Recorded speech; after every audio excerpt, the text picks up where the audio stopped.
আমাদের দেশে শতকরা 80% মুসলিম। প্রত্যেকটা মুসলিমের বিয়ের মধ্যেই সাউন্ড সিস্টেম রাখে, অনেক জোরে জোরে সাউন্ড দিয়ে গান বাজায়। এর কারণ কী রে ভাই? মুসলিমের বিয়ের মধ্যে তো গান বাজনার আমি কোথাও দেখি না, যে কোনো জায়গায় লেখা আছে বা কোনো জায়গায় শুনছি।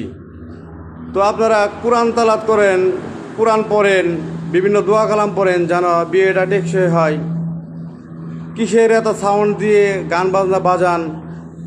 এলাকাবাসীর অনেক প্রবলেম হয়, মুরব্বীদের প্রবলেম হয়, অনেক মুমূর্ষু রোগী আছে তাদের প্রবলেম হয়, শিশু বাচ্চাদের প্রবলেম হয়, তারপরে যুবকদের প্রবলেম হয়, হার্টের প্রবলেম, কানে কম শুনে, বিভিন্ন ধরনের সাউন্ড সিস্টেম তো ভালো না ভাই।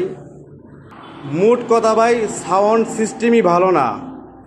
সাউন্ড, শব্দ দূষণ, এই জিনিসগুলা সরকারি নিষিদ্ধ আছে ভাই। যদি মুসলমান হন, মুসলমানের মতো মুসলমান হন, কারণ উল্টাপাল্টা কোনো কাজ করে মুসলমান থেকে খারিজ হয়েন না।